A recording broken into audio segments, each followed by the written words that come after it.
All right, so welcome everyone. Thank you for joining us today. This is the Ollie at WVU Winter Quarter Virtual Open House. My name is Jacina Hazlett, and I am the director of Ollie.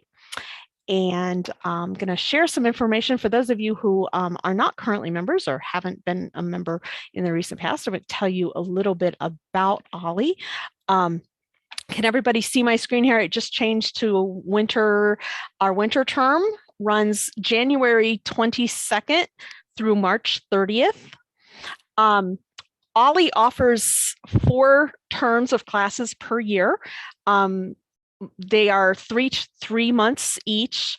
Generally, we try to keep most programming within a 6 to 8 week period, but we do have some events, classes, discussion groups, etc., that fall outside of those general 6 weeks. So that's why we say that this actually starts January 22nd and runs all the way through March 30th.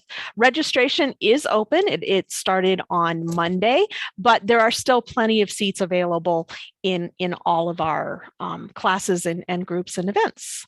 So just a little bit about Ollie as an organization and program.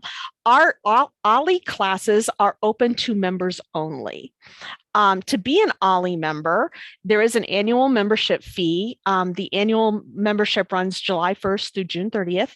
And if you're in the Morgantown area or participating via the Morgantown classes, then it's $30 annually. The Kanawha Valley area is $25 annually. And then some of the benefits you get to being an Ollie member, these are available at no extra cost regarding enrollment fee. There might be costs associated with the actual activities you're doing, but there's no term enrollment fee required. That includes a weekly Ask a Geek session with our professional technologist, Michelle Clicius, and she will talk a little bit about that when she tells you about the other things she's teaching this term.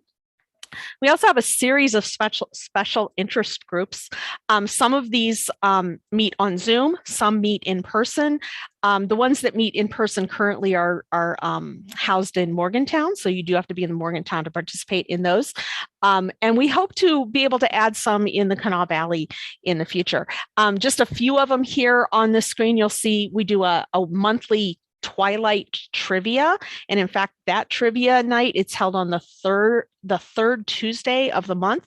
So next Tuesday evening from 7 to 8:30 we will be doing virtual trivia.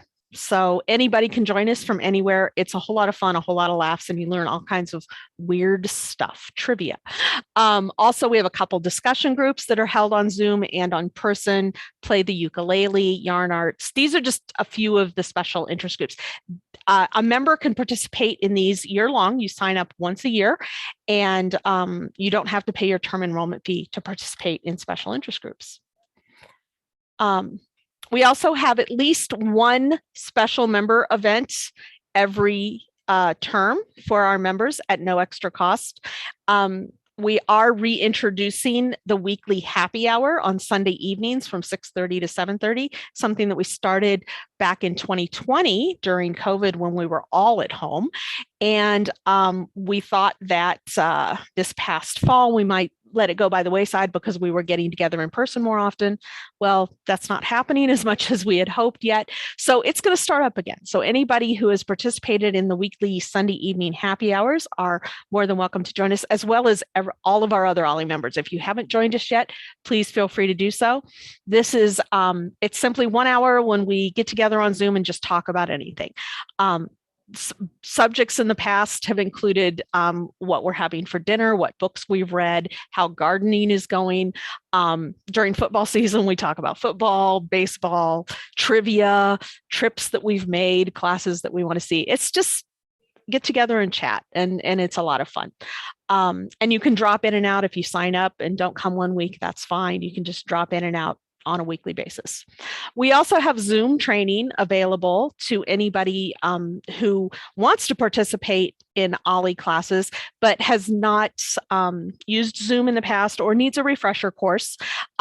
You just need to give us a call or email us, and we will set you up an appointment with Michelle, and she will teach you how to use Zoom. So If anybody has any questions, please feel free to put them in chat. Let's see okay. So then the bulk of our classes during each term are offered for a flat enrollment fee. For one flat fee in the Morgantown area, it's $30. For the Charleston area, Kanawha Valley area, it's $25. You can enroll in as many classes as you wish for this flat fee. So you pay us $30 for winter term. You can take 3 classes. You can take 15 classes or 30 classes if there's that many you're interested in, can fit into your schedule. You can take as many as you want and you pay only the $30. If there are no classes during a particular term that you're interested in taking, then you don't have to pay that $30. You don't pay that quarterly enrollment fee, but you still have access to the special interest groups, the special member events, Ask a Geek, and things like that. So you're still a member of OLLI, can still participate. You just won't have access to the classes themselves. This winter, we are offering over 45 classes and events that are going to be held either in person, on Zoom, or in a hybrid fashion. Looks like I should have said that for this winter. So now we're going to move into the stage where we ask our instructors who are with us today to say a few words about their offering. And the first one here is Homefront World War II America with Russ Hutchins. And I do see, Russ, you are on here. So if you would like to go ahead and turn your camera on and unmute yourself. Well, hello. And this term, I'm going to be doing a little different class on the mine wars. A few years ago, I did one that basically used the PBS special that was done by For American Experience and showed that. But this time it turned out that it probably would be a better thing to do it quite differently. So we're going to do 3 parts. The first one will be just a part about the mine wars. We'll be talking about the events, the people like Mother Jones, Frank Keeney, Sid Hatfield, events like Paint Creek and Cabin Creek strikes, which started the mine wars, all the way to Blair Mountain, which had, of course, its 100th anniversary just this last fall. We'll also talk a little bit about the Tug Valley struggles and, of course, the Matewan Massacre as well. That'll be basically just a covering of facts, if you will, the things that actually happen and the people involved.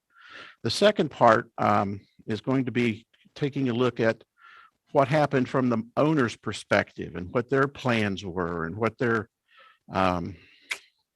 what they had in mind, why they did what they did. We'll be looking a little bit at the external environment, the things that were going on in the world at the time, that caused maybe help them decide to be the way they were, if you will. And then the third part will be looking at the miner's perspective. What were their motivations? Why did they? What were the reasons that they rejected authority? What would it have taken for them to accept it? What were the conditions? We'll also talk about the concept of influence and power and authority, maybe even a little bit of the psychological contract. I was a management professor, so I'm working a few muscles I haven't worked in a little while. It takes place in Morgantown and Zoom on Fridays, January 28 and February 4, from 12:45 to 2:30. And I am going to come to Charleston and do it in March the 18th on a Friday morning, early afternoon, the whole thing, with a nice lunch break somewhere in between. So, okay, hope to see you. It's going to be a little more. Well, anyway, that's all I'm going to say. I'm done. Thanks. Thank you, Ed. I appreciate it. Okay, so let's, are you ready, Russ? Okay, good deal.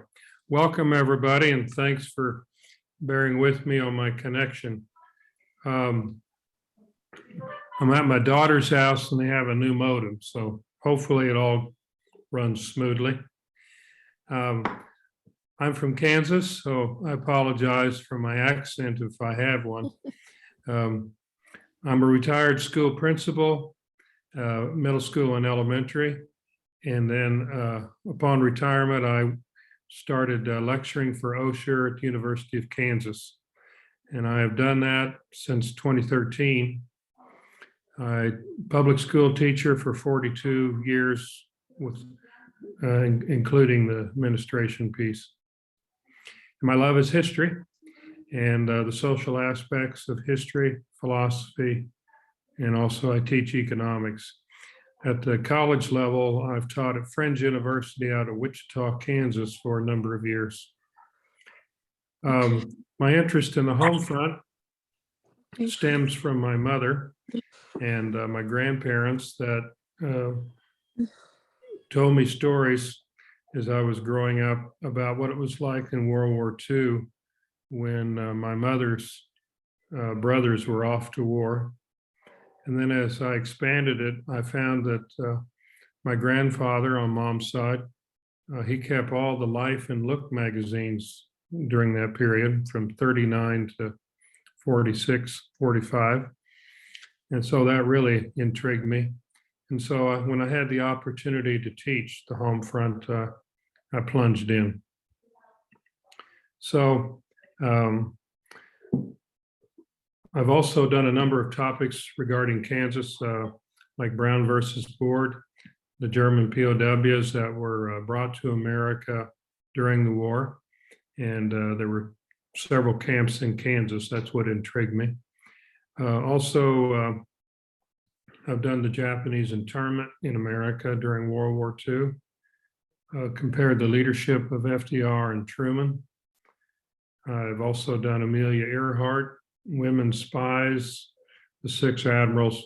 I've done a number, and I'm currently working on the 6 Generals of the war. Let me move my slides up here a little bit.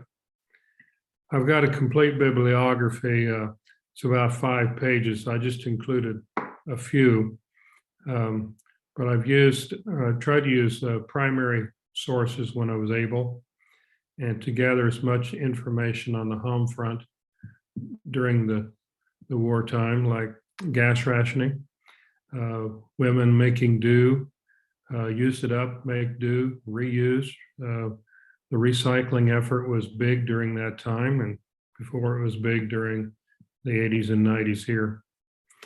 The make do without cake, when I was able to teach live, we would serve that, and it was basically a spice cake without a whole lot of flavor and made with minimum amounts of flour and sugar, since those were rationed too. My grandfather said the tires had more patches on them than tire, because you had to make the tires last, and rubber was very, very hard to come by. It all went to the war effort. Stories of women painting their legs with shoe polish, the kind of shoe polish that had the cotton ball on the stem. And then they would take eyeliner and draw a line down the back of their leg to pretend that they had silk stockings. The bands, the music was wonderful of the time. Glenn Miller, Tommy Dorsey, and the Andrews sisters. So that music made life bearable as men and women were overseas. Stories of the nurses and the soldiers coming back for R&R or for recovering from their wounds, or not going back because of the severity of their wounds. The issue of war bonds and how people would work at the war factories, both men and women. And then they would get paid in cash. And then they'd step to the next window after they got paid and buy a bond. And so it showed that everybody was on board with the war and wanted to get the war over with, and the Japanese and the Germans defeated as fast as possible. Projections from the War Department said the war could end in 48. So thank goodness it ended in 45. Many of the war bonds were redeemed later in the 50s and 60s. Some people still have war bonds. The schools had scrap metal drives, and boys and girls would bring their wagons full of scrap metal. Junkyards basically ceased to exist in America because all scrap was gathered up and made into weapons, bombs. My mom said all the male teachers left after Pearl Harbor. So you had retired teachers coming back out of retirement. All the high school was women teachers. Very few people had cars, and those that did drove them very little. Doctors were given priority on gasoline rationing. Here's a poster of saving what you could for the war effort. Rags would be used in the explosives.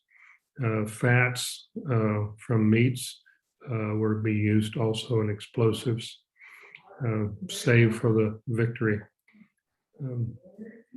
Here's another poster where rubber was used, because rubber came from Indonesia area, Singapore area, and of course that was controlled by the Japanese during the war. So then artificial rubber was starting to make its debut, but real rubber was used for gas masks and tires on jeeps and military vehicles, bomber tires and so forth. A lot of people wore patched jeans and had holes in their shoes. They'd use linoleum out of the closets to make an insole. Of course, this was nothing new.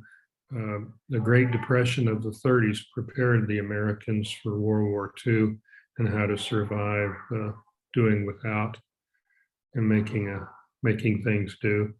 My father said that his boots or shoes, you would take them off and go barefoot. And then when you got to the school or the church or a store, you'd put the shoes back on and wear them inside. Then afterwards, you take the shoes off and you tie them around your neck. Movie tone news. TV was very rare. Very few people had television, and there were very few television stations. And so furniture stores had a TV, but most of the time, people went to the movies to see the movie tone news. And Walter Winchell and people like Walter Winchell would give the news from both Japan warfront area, the Pacific, and the European front. And people look forward to the movie tone news as a way to keep up with the war. You had massive war bond sales for big orchestras, military orchestras, performers, movie stars, especially women, would go to different towns and sell war bonds, and you'd have a military effort to promote the sale of war bonds to raise money to pay for the war. The Great Depression was still lingering and hanging on since 1929, and when Pearl Harbor hit, or right before Pearl Harbor, there was still 14% unemployment. But after the war broke loose and after Pearl Harbor, then it went down to less than 2%. Russ, thank you so much. We do need to move on to the next. Okay, thank you. Next class. Hopefully you attend the class. Looking forward to it. Thank you. Thank you so much. This is quite interesting. Yeah, absolutely. So our next, and again, Russ's class is going to be on Fridays, February 18th through March 4th, and it will be on Zoom, but it will also be streamed into classrooms in both locations. Our next class is with Sumitra Reddy. Sumitra, would you like to say a few words? I believe you're on here. Yeah, I'm here. There you are. Hi. Okay. Go ahead. Hi. And if you want to go ahead and say a few words, and I will share the screen again here. Okay. Okay, I'm Sumitra Reddy, and I joined OLLI in 2010. And from 2011, I have been teaching classes. And after this pandemic, I have been teaching classes almost every term. Following Russ, I want to also apologize for my accent. I grew up in India, so I'm supposed to have an accent, and I do. And I have been living in this country for more than 50 years, but I can't seem to get rid of my accent, so I apologize. The classes I taught at OLLI on variety of subjects. I love to travel, so many times I talked about the countries I have seen, and also I love history, especially ancient history. I don't have the talent of Professor Hammer Smith to talk about modern history and analysis, so I like to dwell on ancient history where you can't criticize me because who knows what happened then.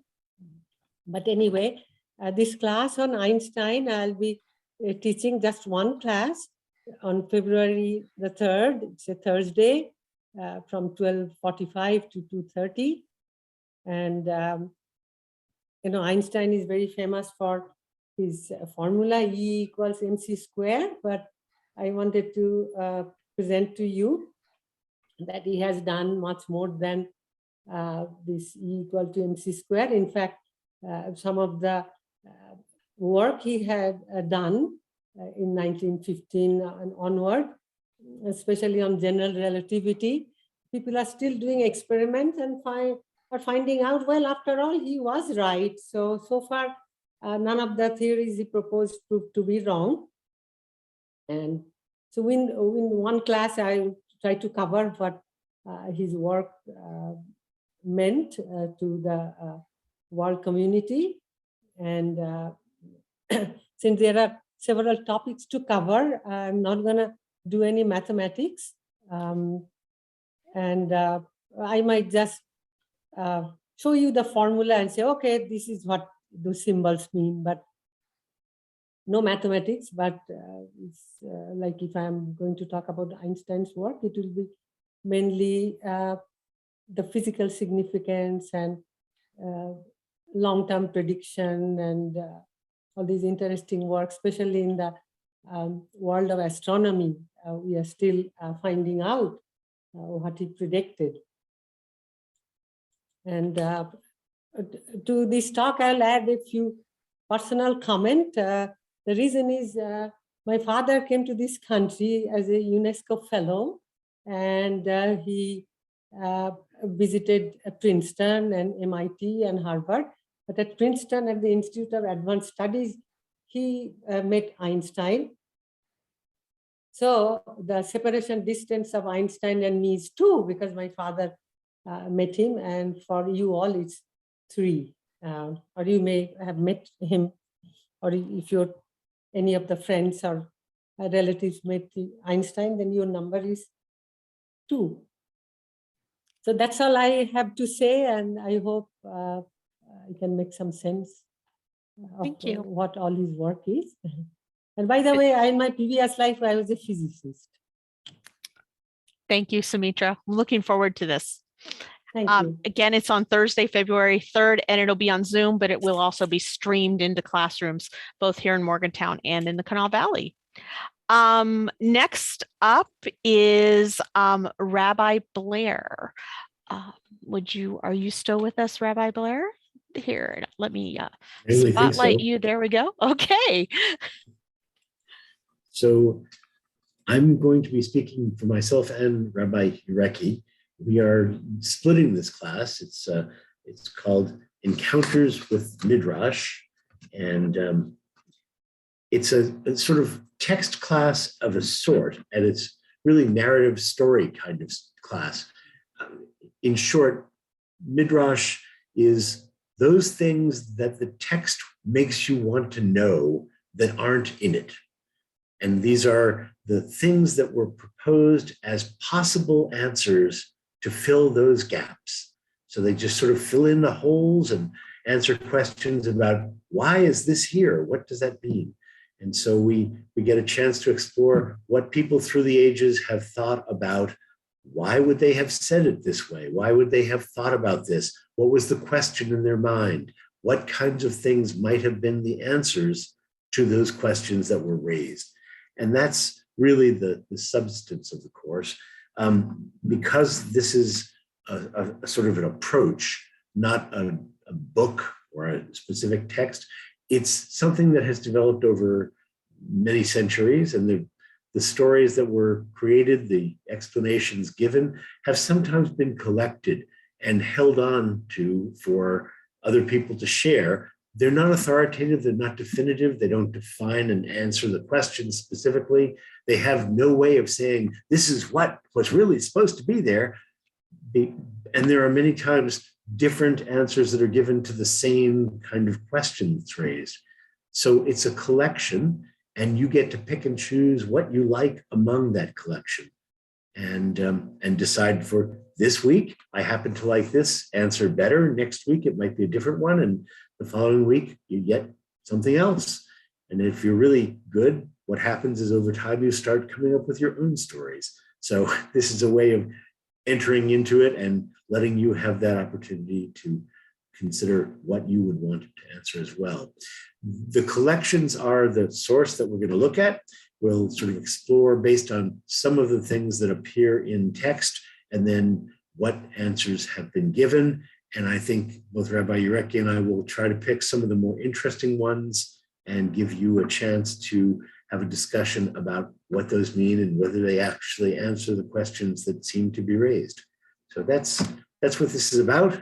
And it's almost an endless source. So we can do this course 10 times in a row and never talk about the same thing. Wow. Looking Well, forward to then spending time with you.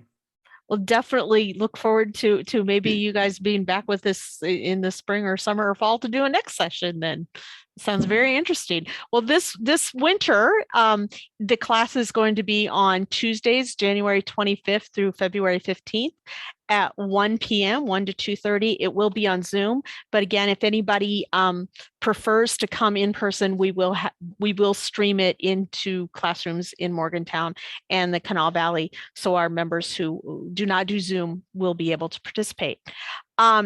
Next up, I believe Kenton isn't with us today. He is going to present a class, History of the Middle Ages, the Dark Ages, on Wednesdays, February 9th through the 23rd on Zoom. He will be in person in Morgantown here, and it will be streamed into the Kanawha Valley.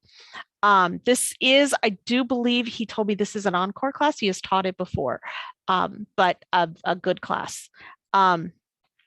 Jack Hammersmith, I do believe you are here with us today, correct?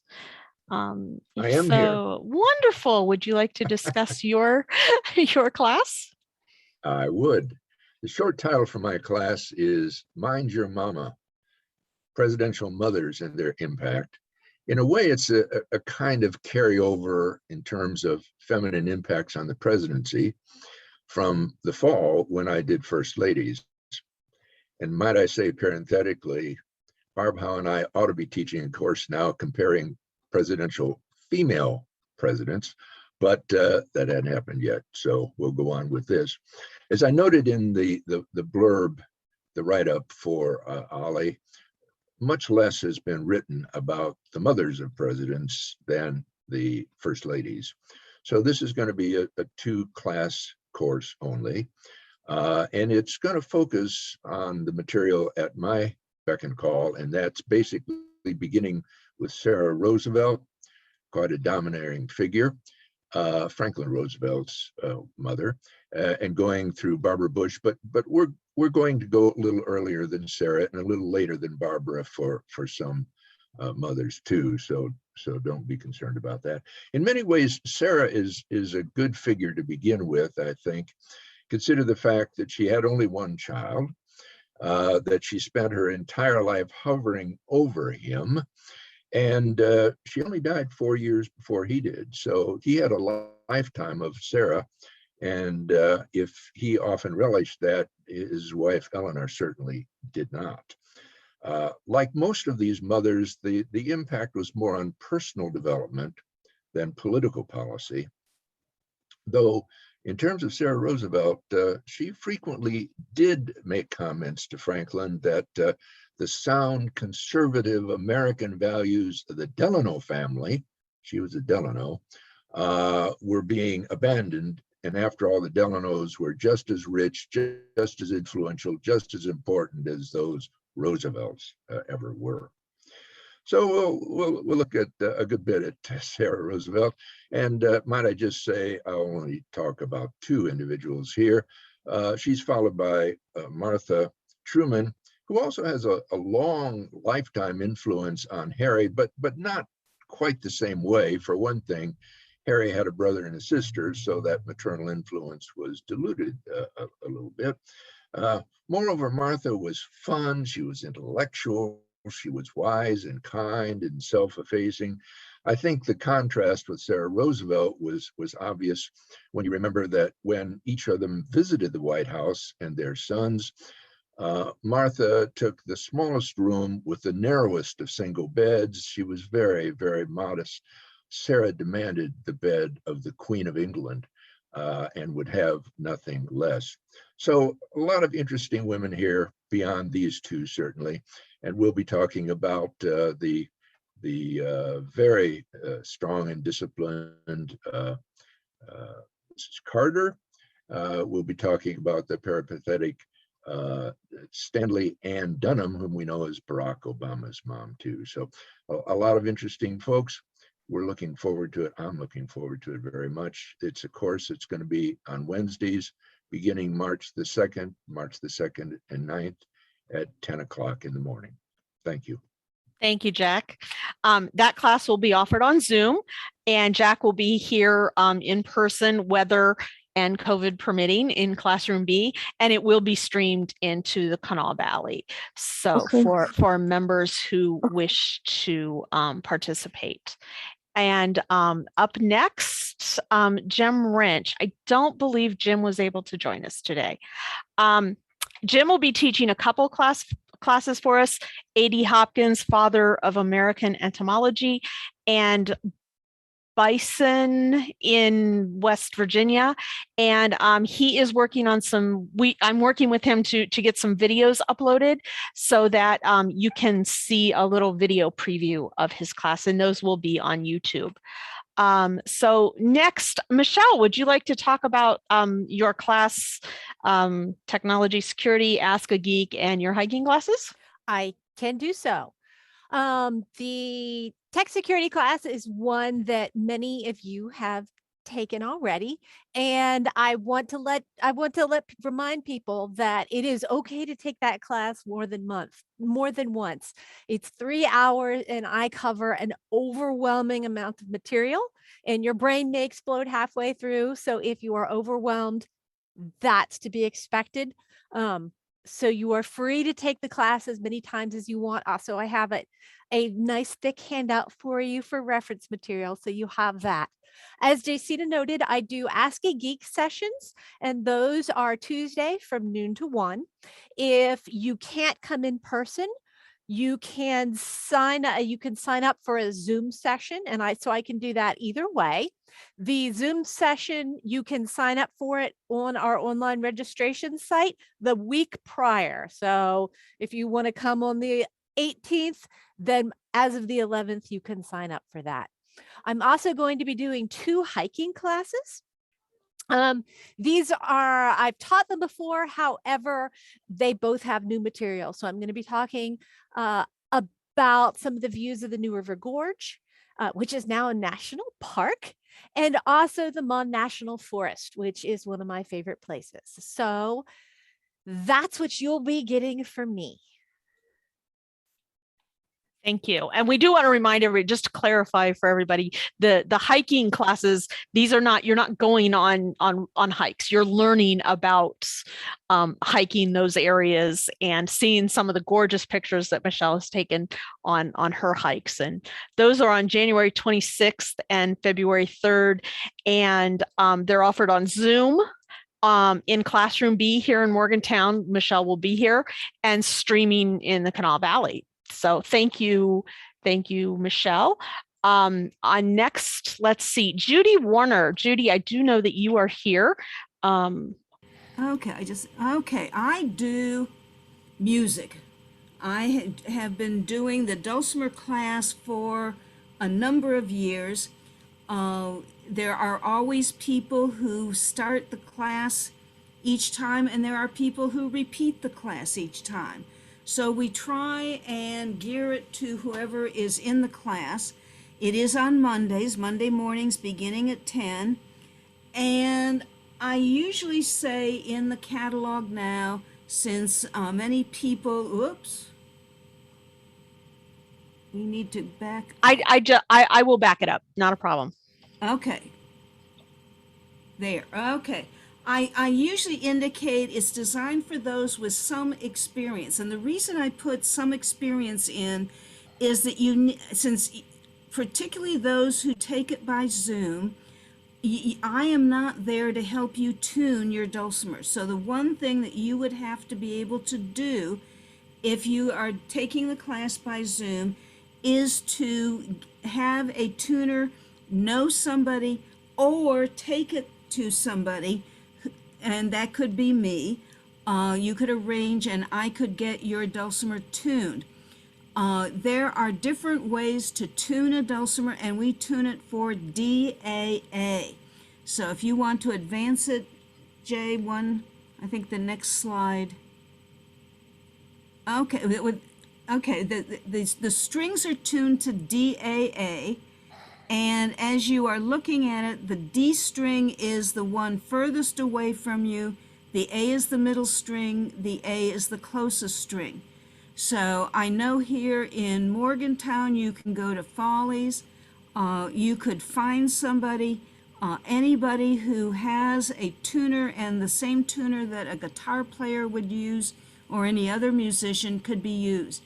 We do have some dulcimers that are available for loan, so that if when you register you indicate to the person, or when you do it online, if there's comments, if you just put down that you need a dulcimer to borrow.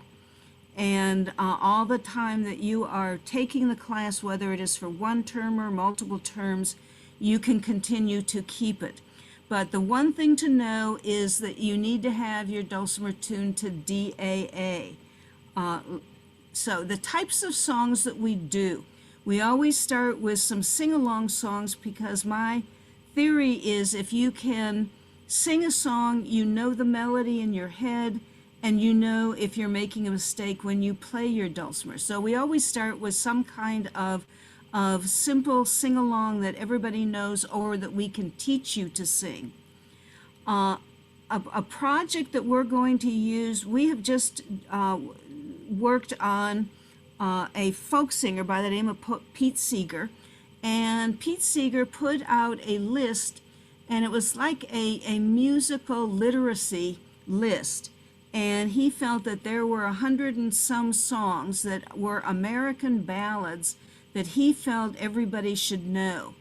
And so we're going to start with looking. We're not going to cover all of the hundreds of ballads that he has on his list, but we're going to look at some of them so that you know some of the favorite American folk songs.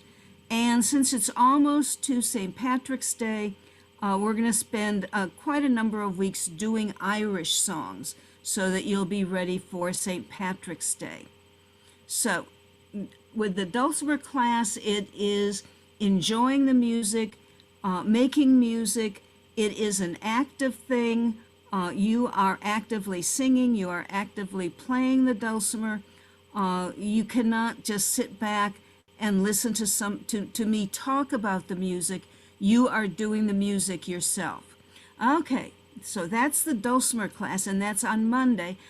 And that's a mistake on there. I have the wrong date. It is Thursday, not Wednesday. That's fine. I'll update everybody on that. Okay, it is Thursday, but the time is right. It is Thursday morning, and you need to have a tin whistle in the key of D, and you can get many different kinds of tin whistles. But locally, if you go to Follies, you can get a D whistle, and that's what your whistle will look like. They come in different colors. Mine happens to be blue, but they will also be available in the Ollie office if you call and make sure that somebody is there. And you will need to have it in cash only. It's $10. It is slightly cheaper. I bought mine a while ago, but Follies does have it. You can also, I've been talking with somebody who's from the Charleston area, and you can order them online. So there's lots of sources, but you need to get a tin whistle in the key of D. Okay, and the goals for the class is for both the very, very beginner who has never seen a tin whistle before and for somebody who has had a little bit of experience. We're going to be learning how to finger the tin whistle, how to get the different notes, how to have breath control to get the different octaves. But the main thing is just developing a whole bunch of songs for you to play on your tin whistle for your own enjoyment. And we will start slowly and increase our speed in the playing as our fingers, both on the dulcimer and on the tin whistle. It's basically the same idea in music. After you learn the notes, it's enjoying it, learning how to play it for your own enjoyment, maybe learning how to play by ear, by memory, and then increasing the speed of your playing. And with the tin whistle, we start with familiar songs to learn the notes. That's the basic thing. And then we're going to spend a lot of the time with Irish music. You can play more than Irish music on a tin whistle, but since it is almost St. Patrick's Day, we will learn some Irish ballads, which they refer to as slow airs. And then they do a lot with Irish dance. And the two easiest forms of dance for us to play on the tin whistle, the Irish jig and the Irish reels. So that is what we will be focusing on for the tin whistle.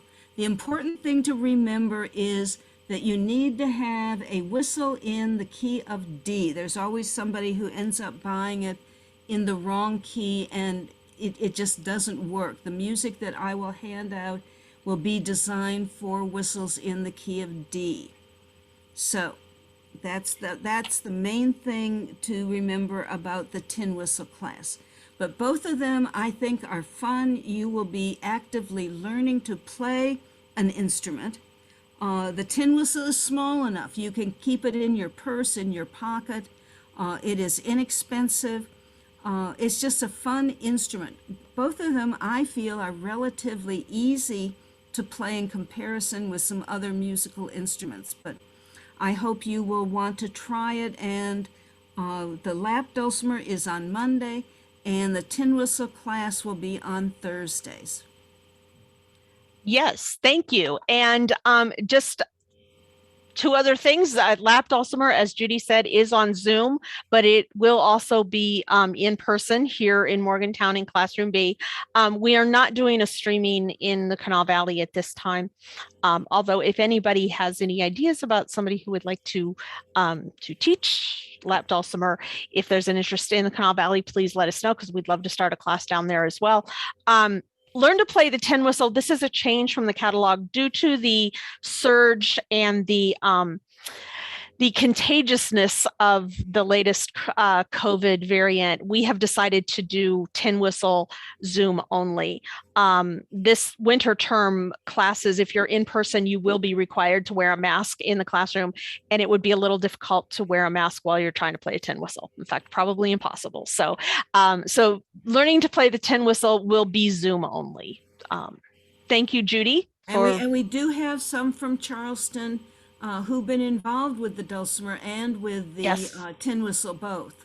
Well, will be coming for the tin whistle. So Yeah, if a class is on Zoom, it doesn't matter where you are, you can participate. So thank you, Judy.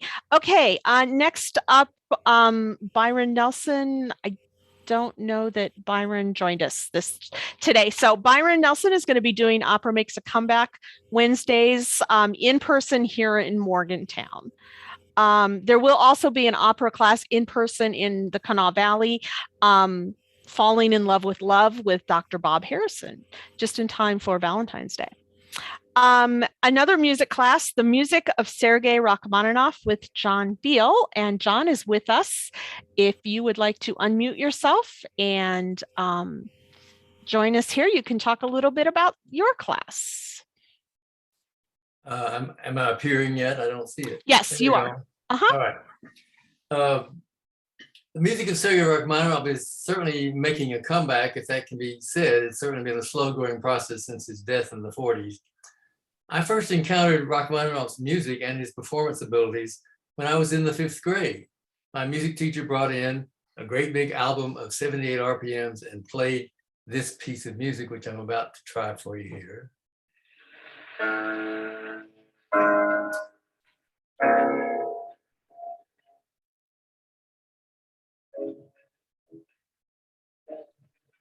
And that sounds almost like more noise than music, but it was recorded in 1919 on an Edison disc, Rachmaninoff's first venture into recording in America.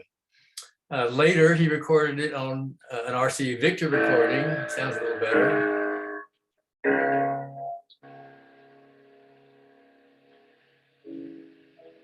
And finally, he made a piano roll recording, which sounds really good. Maybe. Here we go.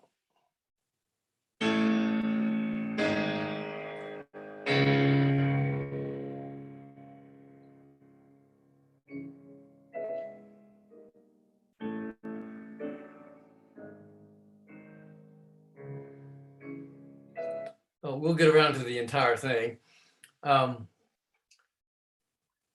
His recordings made in person, either as a conductor or as a pianist, started in 1919 after he left Russia during the revolution, and they continued until the year before he died in 1942. He has one of the largest collections of recorded music of anybody in that time, that is to say classical music. I found his life just as fascinating as the music. And when I was growing up in my teenage years in the 1950s, he was in terrible repute with musical scholars. His stuff was just considered worthless. It was just crap, and you might like it, but then you were, a crappy sort of person. But it's continued to be played and respected, and it's grown in great respect by everybody, including the many scholarly studies that have come to pass. I want to impart some of that to the class. We're going to have 8 sessions of 75 minutes each on Tuesdays, starting on January 25th, in person. I can understand the reason for having a Zoom meeting, but I can't imagine doing it myself. I'll have videos, I'll have pictures, I'll have lots of recordings, and some lists of things that are pertinent to his life and the study of his, something I've only recently found out, a very intriguing story of his Christianity, which is very deep and profound. So we'll cover his wide range of music. I can't play all the music, of course, in all these 75-minute sessions, but I can certainly give you samples. And I would be interested to know if you could tell me when we get together, what kind of listening resources you personally have. Would you have, can you listen to the computer? Can you get on YouTube? Can you play CDs? Or tapes or cassettes or anything else? We can give some enrichment here if I can know what to put forward. So that's all I want to say, I think, at the moment, Jen. I have some slides here. I don't think I can show them, but well, thank you. And I will work with you to communicate with the members who take your class, who register for the class, to do a survey to reach out to them and find out what their listening abilities are. Thank what you. their media sources are. So again, this is on Tuesday mornings, January 25th to March 15th, and it is going to be in person here in Morgantown. So that is the end of the slides that I have, but I do know we have some other people with us who are doing classes for us. So Carissa McBurney, Carissa, I do believe, is with us. She is going to be doing sessions on medication safety and poison prevention, both here in Morgantown and in the Kanawha Valley. So would you like to share? Sure. Hi, I'm Carissa McBurney, and I'm the Community Outreach Coordinator for the West Virginia Something Poison. I've only recently found out. And I just wanted to talk to people this session about poison safety I've covered and his medication wide safety, range of and how you can use tasks and throughout your day to be poison safe in your home. So we'll go over some safety regarding medications, some tips on how to stay safe with medications, and then we'll also go over some just general poison safety. And we'll talk a brief amount about the West Virginia Poison Center that we have available free for everyone in the whole West Virginia area. Wonderful. Thank you. So since I don't have a slide for this, I'll just tell you real quick here. Here in Morgantown, medication safety and poison prevention will be on Tuesday, March 15th at 10 a.m. And that will be in classroom B and on Zoom. So people in the Kanawha Valley can participate on Zoom that day. And then I do believe that we scheduled a time specifically for in-person in the Kanawha Valley as well. And that will be on Tuesday, February 8th.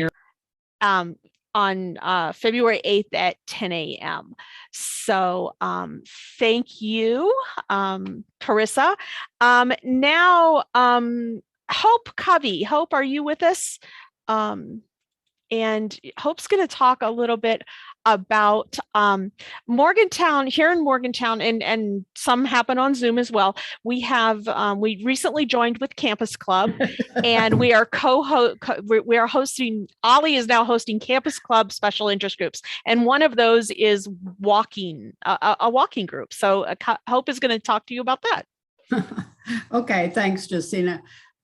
This group has been part of Campus Club, and the best we can figure, we've been doing this for about 15 years. We meet on someplace on the rail trail every Thursday morning at 9 o'clock, and we walk 30 minutes in one direction. On how to stay safe with medications and come back. And sometimes it's just 3 or 4 of us, sometimes it's 6 or 7. I think the group enrollment can be up to 16, but we've never had that many people. Starting next week, probably, we will not walk on Thursday morning, but we will walk on Wednesday afternoon. And the reason for that is that the weather forecast at 8 o'clock in the morning is somewhat uncertain, or we're waiting to find out if school's closed or bad roads or whatever. So, but I send out an email every Tuesday or 2 days ahead of time about the meeting place. We most often walk on the Mon River Trail, sometimes the Deckers Creek Trail, and just a reminder of where we're going to meet and the time. And you can walk fast or slow. We used to do 4-minute miles. Now we're doing 3 miles in an hour, or I mean, 4 miles in an hour. Now we're doing 3 miles in an hour. But some people walk faster and they go at the head of the group, and some are slower and they don't get that far. But we all kind of watch out for each other and stay together. So we welcome anybody that wants to walk. We are not an exercise group. We just walk. Well, thank you. And yeah, okay, so just so I updated on our website, you're going to now be meeting on Wednesday afternoons? Just for probably just until mid-March, until we go back to daylight savings time. So okay. Do you know about what time?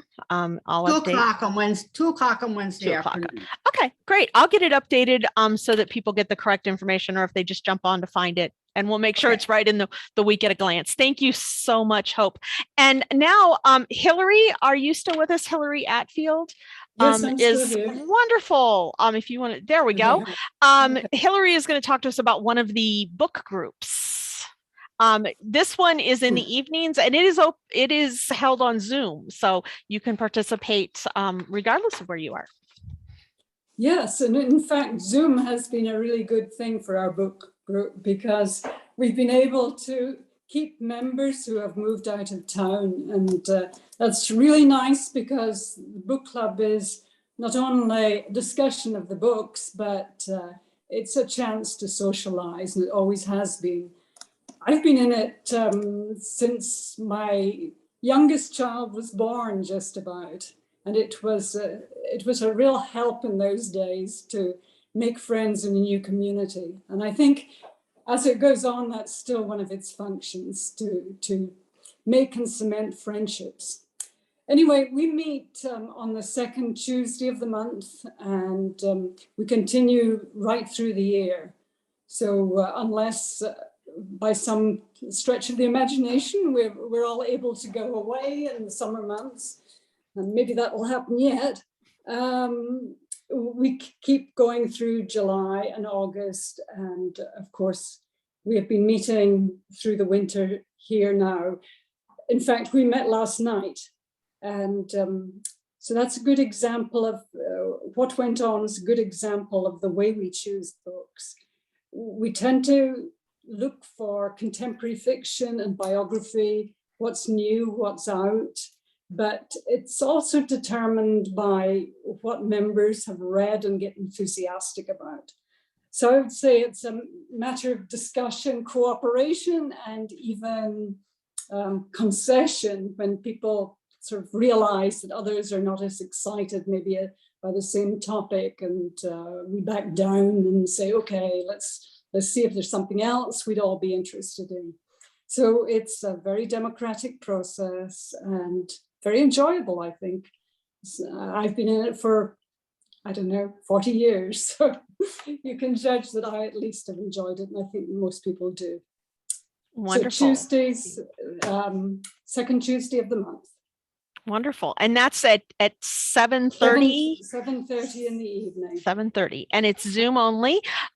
We do Zoom only. Yeah, and we do have another book club that came to us from Campus Club, another book discussion, and that's held on Tuesday mornings, and I believe that's the second or third Tuesday, maybe the third Tuesday of the month.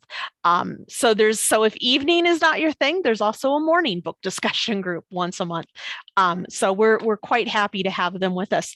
Is there any other instructor on that I missed that would like to say something about you? I'm here. Wally Venable. Wally, wonderful. Go ahead.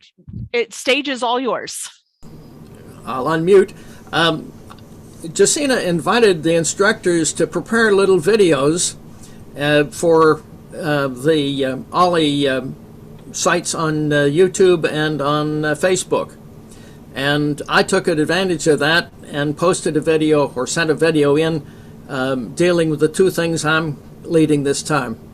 The first is the Play the Ukulele group.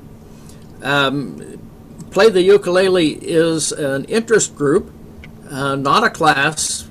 We've had 11 meetings during the fall, and we'll start up again. You don't have to have a ukulele. You just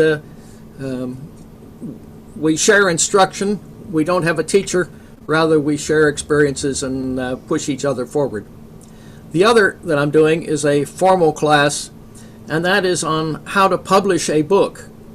It's amazing, but now if you have fairly modest computer skills, you can actually self-publish a book on Amazon and have it up for sale on Amazon without spending a single penny in getting the book ready. You can then have paper copies available basically anywhere in the world. And it's amazing what the technology is. And the class will be a how to do it, or at least a how I did it, to put a book that Norma did out to the public for a very modest cost to buyers, and at the same time basically no cost to us for any of the preparation and getting the book out. Both of those are on the two OLLI video sites. Jay, you want to say a little bit about the video sites? Sure. Yeah, I'm gonna. Do you need to? There we go. Okay. Sorry about that. Yes. I'll talk about that in a second because there are some other videos that you can watch on that site as well. The special interest group that Wally was talking about, Play the Ukulele, meets on Monday evenings at 5:30 in person here in Classroom A in Morgantown. And it is an interest group, so it meets every Monday unless it's a holiday. So like they're not meeting next Monday, they'll start again on the 24th and they'll meet every Monday. And then the single copy book publishing is on Tuesday, March 8th at 10 a.m. And that's being offered on Zoom and in Classroom B here in Morgantown. One other class that I will mention very briefly is actually the class that I am teaching. And just share this with everyone. I am going to be, are you seeing a picture of a mural? You should be seeing a picture of a mural. Yes. So I am going to be teaching a 2-session class called the Ohio River Flood Wall Murals. This is a picture of the very first one from Portsmouth, Ohio, that was created by the lead artist on this is an artist named Robert Dafford. He's a very well-known muralist in the art world, an award-winning muralist. And the history of this one was started in 1993 in Portsmouth, Ohio. They have a huge flood wall. I grew up going to Portsmouth a lot because that's where my family is from. And it was kind of understandable, but kind of sad to see this giant gray concrete flood wall blocking the view of the river and just gray concrete flood wall. So this wonderful group in Portsmouth decided they wanted to do something with that flood wall and create this artwork. And so since the project started in 1993, I believe it took about 20 years. There's 2,000 feet of the flood wall painted in Portsmouth, and Dafford and his artists, his group, have since painted the flood walls in several cities along the Ohio River, also the Mississippi River, and he has several murals in Louisiana. So one session we'll learn about the artist, and then the other session we'll actually talk about the different flood walls that he painted. He looks very specifically at the history of the communities to create a story within the community on the walls. There is one in Point Pleasant, West Virginia. There's a few, or there's several in Point Pleasant. And then hopefully, we're hoping in the spring that we might be able to take a day trip to see some of them that are in Point Pleasant and in Portsmouth. So that's the class that I'm doing, the Ohio River Flood Walls. And that one is going to be on Zoom and in person here in Morgantown on Tuesdays, February 22nd and March 1st at 12:45 a.m. And then we're also I am going to come to the Kanawha Valley and do it live down there. And that'll be on Monday, March 14th.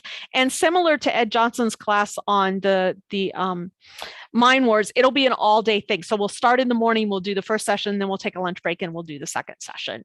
So that will be available to everyone as well. So we have several other classes. There are videos for both of the things that Wally is going to lead, and for some classes from Jem Wrench, and some classes that Melora Can is going to be teaching this winter. She is doing classes on Vincent van Gogh, on Norman Rockwell, and prehistoric European art, and she has created some videos. They are on Ollie's YouTube channel. So if you go to YouTube and look up Ollie at WVU, look up our channel, Ollie at WVU, those videos are all public and you'll be able to see them on there.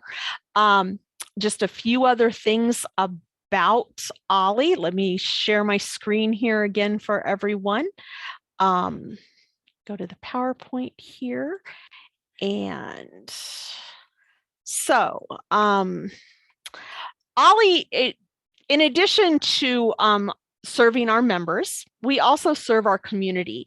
We serve people who are not members of OLLI. We routinely partner with outside organizations to provide educational opportunities for our members and the community at large. Some of those partners have included and continue to include the Community Coalition for Social Justice and Main Street Morgantown, with whom we are presenting next Monday, the 17th, the Martin Luther King Jr. Day celebration. So OLLI is going to be providing the Zoom support for that, and we're very grateful for the Community Coalition and Main Street Morgantown for reaching out to us to let us help them present this. That event is free and open to the public, and you can register to receive a Zoom link from OLLI, or you can, I believe it's going to be on Facebook and YouTube as well.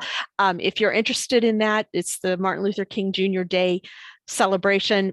Reach out to OLLI and we will send you information about how you can attend that. It is free and open to the public, and it is a virtual event. We've partnered with the city of Morgantown in the past and hope to again, and are now partnering with the Shack Neighborhood House to offer Tai Chi classes on Saturday mornings that are free and open to the community. So the winter term Tai Chi classes will begin next weekend. If you are interested in those, you just give us a call or email us or check out our website. Information is available on there. Monthly, we partner with the Committee for Retired Faculty for 1 to 60-minute to 90-minute presentations with that group that are held on Zoom. Topics of interest to retired folks, members of the community, et cetera. And in the Kanawha Valley, we've partnered in the past with Festival and hope to again in next year. Yeah, as I mentioned, those are the two community events I would highlight. Okay, so OLLI in the ages of COVID. We wish this was over, but as we are continuing, we will be continuing to require masks in the classroom of everyone. Because we are part of WVU, we do have to follow WVU rules and regulations and policies, but also we believe it's just the best thing to help keep everybody safe. Therefore, in-person seating is going to be limited in our classrooms. So you must be on our in-person class list to come to a class. So please be sure to check your registration in advance. If you've signed up for a Zoom class, but you would rather come in person, just give us a call or reach out and ask, because we may have a seat available for you, but we do ask that you let us know first before you're going to come if you didn't sign up for the in-person session. Now, that being said, if you sign up for an in-person class, if there is a Zoom option for that class, you will automatically get the Zoom link on the morning of the class in case you would rather stay home that day for reasons of not feeling well or weather or anything like that. So, so don't be alarmed if you get a Zoom link and you didn't think you were registered for Zoom. It may be simply because we're allowing you that option.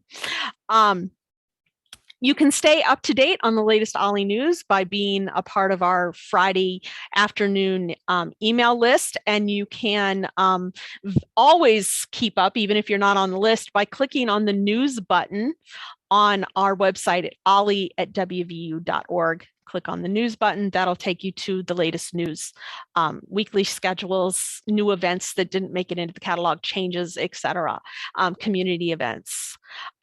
You can register by phone.